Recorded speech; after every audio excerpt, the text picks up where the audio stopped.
much less to do with Carter, had something to do with Begin. But Sadat was the engine that made this possible. Which all goes to show that leadership matters. That if a Palestinian leader stood up today and said to the Israelis, withdraw from the territories to the 67 borders, we'll recognize you as a Jewish state, just leave, get rid of these 500,000 settlers or whatever they are, compensate them, do whatever you want, recognize us as a Palestinian state, even a demilitarized state, but no Palestinian leader is willing to do that because no Palestinian leader can say, I'm going to give up the right of return.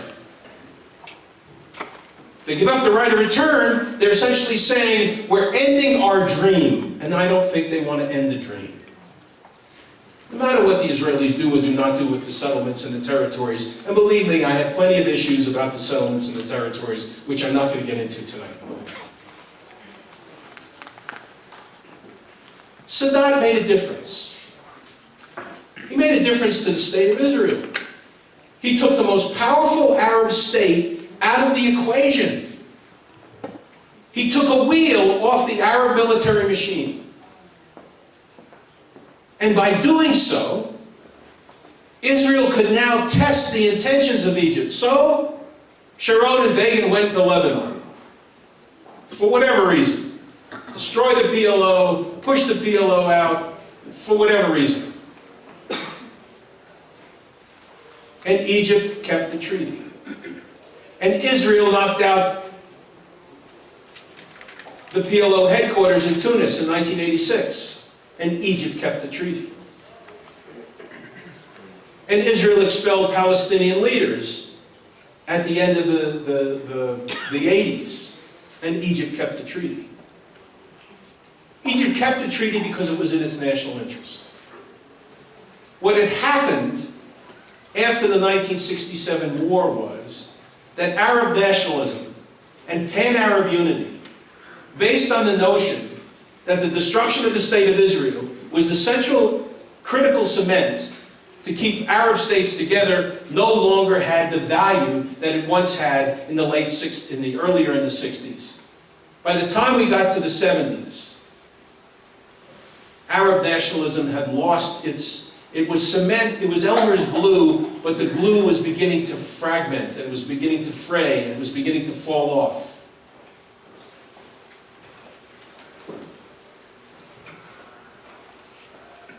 And then at the end of the 90s, you had the death of leaders, early 90s to about 2004.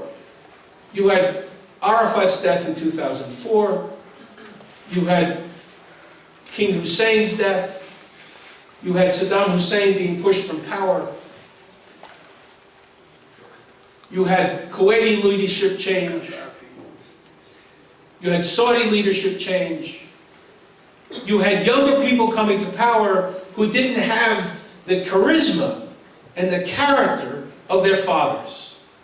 Bashar Assad was not Hafez al-Assad, is not Hafez al-Assad.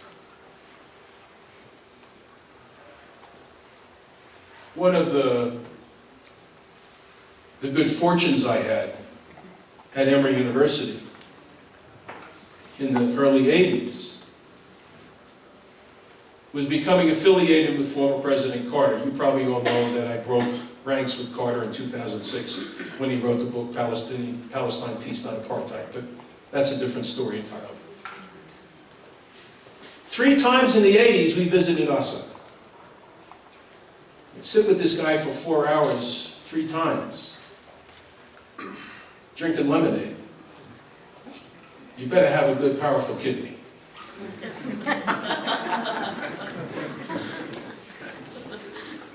Because he had a powerful kidney.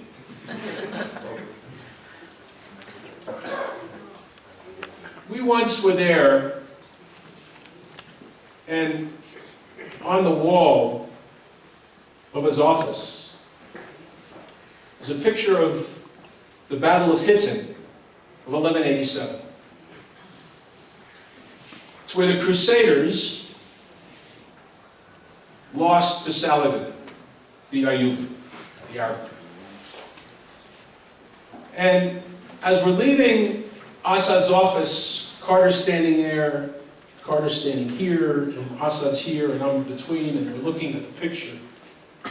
And I'm whispering in Carter's ear, that's the Battle of Hittin of 1187, and Assad's explaining it before the translator could get it out. Carter says it's the Battle of Hittin of 1187, and Carter, whoa. And Assad looks at him, and Carter's really glad that I'm feeding this information.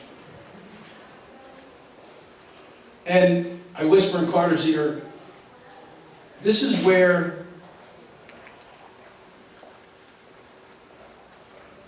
the Christians defeated the Muslims.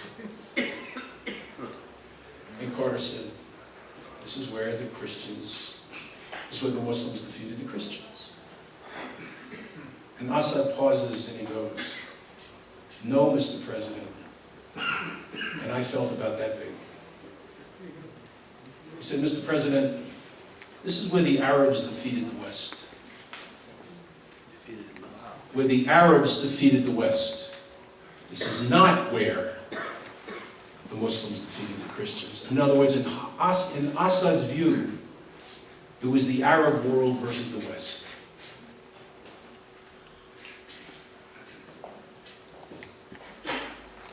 We in the United States, and I think many people abroad, never understood that Assad was holding on desperately to an Arab national identity. He passed away in 2000.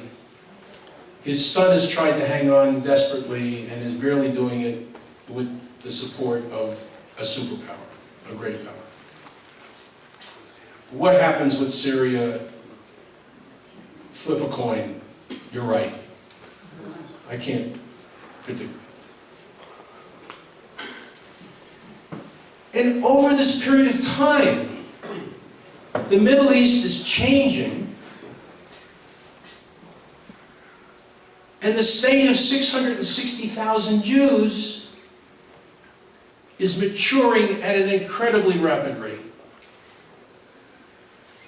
Its neighbors don't get along well with one another, which is one of the benefits that Israel has for living in the region, strategically.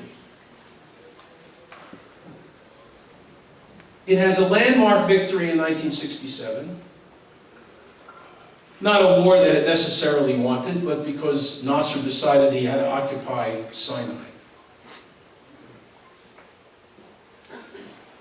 And then Israel didn't really know what to do with the territories. Had no clue. Had no plans. 2 or 3 weeks after the war, had no idea what it was going to do with the territories. Moshe Dayan was hoping someone would pick up the phone and say, hey, why don't we make peace? Didn't